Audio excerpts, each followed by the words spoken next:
what am I talking about when I am using words like authentic, authenticity, self with capital S?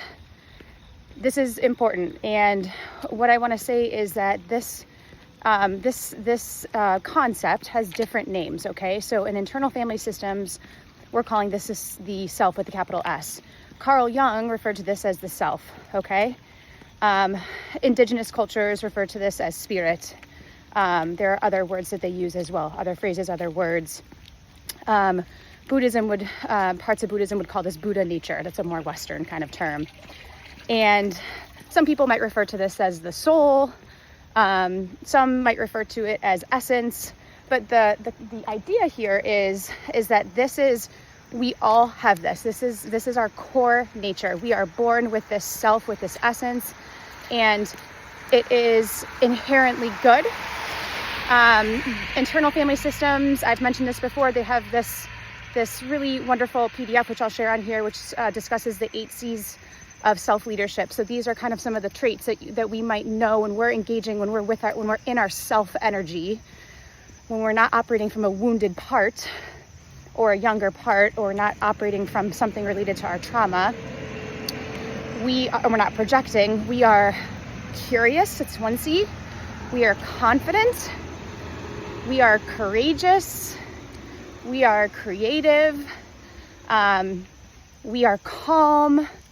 Those are some of the ways that we know we're confident. I think I said that already. These are some of the ways that we know when we are operating out of a state of self, capital S self. We are operating out of our essence, our true goodness that we were all born with. And the idea here is that, in trauma, relational and single incident trauma, we have to develop all these different protective layers or parts. Brene Brown calls this armor, to cover up who we really are, okay? And we do not do this consciously. This is not something that we say to ourselves, I need to develop sarcasm as a way to avoid letting people know who I really am, because who I am it's not safe for me to be who I am because of a variety of things that could have happened to me. And so the idea here is that as we, kind of move along in our trauma healing, we peel back, we understand these different parts or these layers or these armors or these defenses that we had to acquire to survive our trauma, okay? Nobody wants this. This isn't something anybody does consciously. This is a survival mechanism.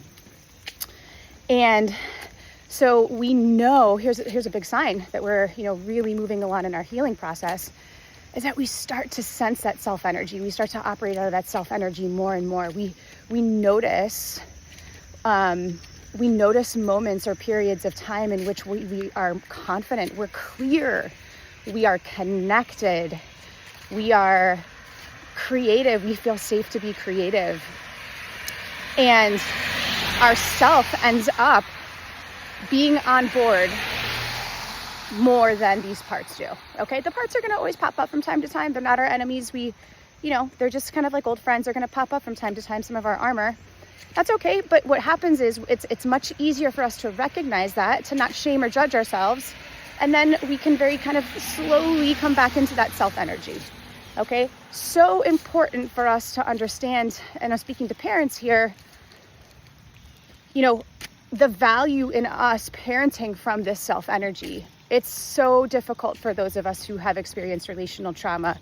It's so easy for us to kind of, for something that our child does, brings us back to that very wounded place, or a place of fear or rage or shame. And so the more that we work as parents on our healing process, the more that we're going to notice we're parenting from this self energy, okay? It doesn't make parenting any easier, I don't think. Maybe it does a little bit. I might take that back. But just something to consider. So yeah, I'm going to be using the term self, authentic. When we're being authentic, I'm really saying we're operating from the self. Other cultures have a variety of different words for this concept as well. I hope you found this helpful. Thanks for coming on here, being willing to expand, being willing to grow. Have a good day.